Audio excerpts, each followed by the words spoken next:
मुझे यहाँ मेयर के रूप में खड़ा किया है। अगर आप लोग डॉक्टर राजेश कुमार को सांसद के रूप में खड़ा होते हैं तो आपके पूछे गए हर प्रश्न का जवाब मैं डॉक्टर राजेश कुमार तक पहुँचाऊँ और हमेशा वो सुख दुख में जिस तरह हम लोग खड़े हैं वो आपके साथ खड़े रहेंगे। बस इस बार इस लड़ाई में उनका साथ दीजिए, क्योंकि ये लड़ाई बस उनकी नहीं है, आपकी है, हमारी है, आपके बेटे देवा गुप्ता की है। तो बस शीर्ष नेतृत्व के नेता आदरणीय श्री लालू प्रसाद यादव जी और बिहार के लोगों के लिए विकास की तेजस्वी किरण बनकर उभरे हमारे आदरणीय नेता श्री तेजस्वी प्रसाद यादव जी एवं मुकेश सहनी जी ने एक बहुत ही मजबूत सिपाही को हमारे बीच प्रत्याशी बनाकर भेजा है। और ये लड़ाई सिर्फ महागठबंधन की लड़ाई नहीं है, ये लड़ाई हमारे देश की लड़ाई है, हमारे संविधान की लड़ाई है, महिलाओं के आत्मसम्मान की लड़ाई है, आरक्षण की लड़ाई है। और हमारे जो प्रत्याशी हैं डॉक्टर राजेश कुमार, इस लड़ाई में उनको हम सबका साथ चाहिए। तो क्या आप लोग इस लड़ाई में मेरे साथ हैं? मैं आज यही प्रश्न आपसे पूछने आई हूँ।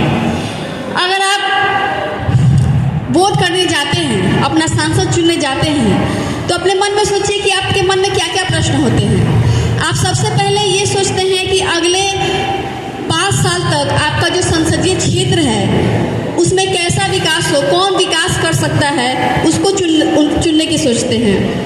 महंगाई जो दिन पर दिन बढ़ती जा रही है वो कम हो, उसको ध्यान में रख के वोट करते हैं। सरकारी अस्पतालों की कैसी व्यवस्था है वो सोच के वोट करते हैं। सरकारी स्कूल जो आपके बच्चों का भविष्य तय करती है उसमें कैसे पढ़ाई हो रही है ये सोच के वोट करते हैं। तो बस मैं यही आपसे अपील करने आई हूँ कि जब तक आप मतदान नहीं कर लेते हैं, अपना वोट नहीं डाल लेते हैं, तब तक ये सारे प्रश्न आपके मन में होने चाहिए, क्योंकि आपका दिया हुआ ये वोट, एक एक वोट आपके बच्चों की भविष्य को तय करेगा, आपके संसदीय क्षेत्र के विकास को तय करेगा, स्कूलों की व्यवस्था को तय करेगा, सड़कें कितनी चौड़ी हो, कितनी अच्छी हो, ये तय करेगा। ये सब आपका एक वोट तय करता है। सोचिए वो वोट कितना महत्वपूर्ण है। तो इन सारे प्रश्न को, मेरी यही अपील है, इन सारे प्रश्न को आप जब मतदान करने जाएंगे उसको लेके जाएंगे। और रही बात महागठबंधन की, तो मैं यही कहना चाहूँगी कि आपने अभी पिछले दिनों में 17 महीनों में तेजस्वी यादव जी की सरकार को आपने देखा है। उन्होंने मात्र 17 महीनों में 5 लाख युवा को रोजगार देने का काम किया है। वो स्पोर्ट्स पॉलिसी लाए हैं, टूरिज्म पॉलिसी लाए हैं। ठंड की रातों में रात को 2 बजे तक उन्होंने घूम घूम कर सरकारी अस्पतालों का दौरा किया है। तो आप वैसे नेता को चुनेंगे?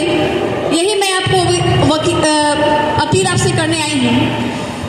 जब भी आप बटन दबाएं, ये गौर करें कि आने वाली पीढ़ी 5 किलो राशन के लाइन में लगने के बजाय नौकरी के लिए जो इंटरव्यू देने जाते हैं उस लाइन में खड़ी हो, ये सोचकर आप वोट करें।